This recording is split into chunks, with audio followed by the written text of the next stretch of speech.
Ayan mga boss, meron tayong isang deliver ngayon dahil hindi na-deliver kahapon nung kasama kong driver.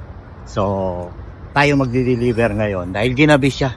So, medyo nagkaroon ng aberya tapos ginabi siya. So, hindi niya na-deliver.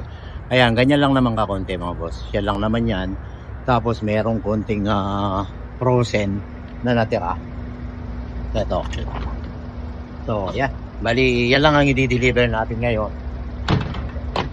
Ayan, kasama sa trabaho yan, yung aberya mga boss. So, na-aberya siya sa daan, masyado na siyang ginabi, napagsaraduhan siya ng, ano to actually, shop or negosyo, Asian market.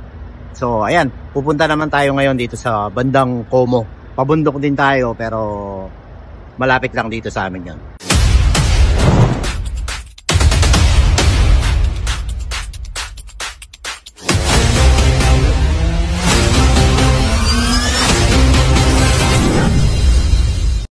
Okay na mga boss, na i-deliver na natin yung natira kagabi. So nasaraduhan yung kasama natin driver. Kasama yan, kasama sa trabaho namin yung ganyan. Minsan pag naaberya ka talagang ganon. Pero ang importante, ayun, naresolbahan na natin. At tayo ngayon, pabalik na tayo ng warehouse. Hindi na natin kinuwanan yung pagbababa natin doon sa dineliver natin. Kasi hindi babagay mga boss sa slogan natin na ligitin mong willing mapagod sa abroad. Dahil napakakunti nung dala-dala natin. Ayan, so mamaya dudugtungan na lang natin ito nung mga iba pang ganap o iba pang trabaho na nasa warehouse. So kita-kita tayo mamaya mga boss. Palis na tayo uli mga boss. Magsiship naman tayo ngayon dahil itong order na to masyadong malayo. So parang tawid dagat. Kaya ang gagawin natin ngayon, dadali natin dun sa shipping company. So, doon namin dinadala yung mga order kapag masyadong malayo at hindi na kaya ng driver na i-deliver. So, ang ginagawa natin, pinapaship na lang natin. So, naikarga na nila sa likod yung order. Kaya ang gagawin natin ngayon, dadali natin doon. Siguro mga 30 minutes din yung biyahe. Malapit lang din. So, let's go mga boss!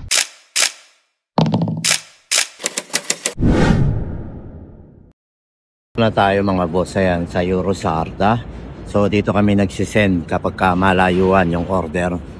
Ayan, yan lang yung susungkitin. So isang bangkale lang mga boss, tapos na. So antay lang natin na ibigay nila sa atin yung ating kopya. Tapos batch na tayo, balik na tayo ng warehouse. So ayun mga boss, napaka basic ng ginawa natin na to. Kakatapos lang natin mga boss, na ipaship na natin yung order dun sa isang client natin na malayo. At ngayon babalik na tayo ng warehouse. Tapos tignan natin kung ano pang ganap. Dahil ngayong araw na to, yung isang kasamaan kong driver, si Arnel, pinairam ko dun sa anak ng boss ko. Kasi kulang siya ng driver. Medyo madami siyang order at nagagawol sila. So pinairam ko muna siya doon ng isang araw. At ayan mga boss, no, dun sa mga nag-a-apply sa atin ng driver, hindi po dito proba-proba lang. Siyempre kami naman dito, ang gusto namin yun talagang mga willing mapagod. Sabi nga natin, laging sinasabi natin, no? So yung mga always available na magtrabaho, isang ano lang, isang pakiusap lang doon sa mga nag-a-apply ng driver sa atin o kahit na anong posisyon ang ina-applyan nyo. Bago kayo mag-apply dito, tapusin nyo muna lahat ng mga appointment nyo, yung mga mahalagang bagay na dapat gawin nyo. Tapos pag okay na lahat at nagawa nyo na lahat ng mga importanteng bagay na kailangan unahin at kailangan na kayong magtrabaho, yun, puntahan nyo ako. Kaya kung may makita kayong post, i-comment nyo ako. At pagka nagkaroon tayo ng interview at nagkasundo tayo, para pag umabot tayo sa punto na magiging okay parehas yung usapan natin at kailangan na kayong magsimula o sasabihin natin sa inyo na sige, okay na, magsimula ka na, ready kayo at hindi na tayo magkakailangan na tsaka na lang o kaya may gagawin ka pa o may tatapusin ka muna. Kasi dito sa amin kasi hindi po pwede magantay yung trabaho eh. Laging marami kaming trabaho dito. Kaya ayan, pasensya na kung minsan nami-misinterpret nyo yung mga ganong klaseng sitwasyon, no. Pero isa lang masisigurado ko sa inyo, dito sa amin maraming trabaho dito. kumbaga pag pumasok ka dito sa amin, ikaw na yung susuko sa trabaho, hindi yung trabaho susuko sa'yo. So ayan mga boss, babalik tayo ng warehouse ngayon, tapos titignan natin kung ano pa yung matatrabaho natin doon. So ito, may natitira pang isang biyahe. Titignan ko lang, Diyos ko po, napakadumi ng truck. Ay, yan, medyo madami-dami.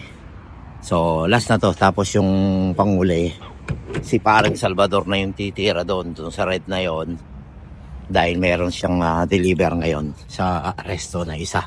So tayo ngayon, i-deliver na natin to para tapos na yung biyahe for today. Let's go! Yun mga boss, finally nakaupo na rin tayo. So dire-diretso yung trabaho natin ngayong araw na to. Mag-aalas 5 na ng hapon. So tapos na ako. At si paring Salvador hindi pa nakakabalik dahil nag-deliver yon ng isang deliver sa resto.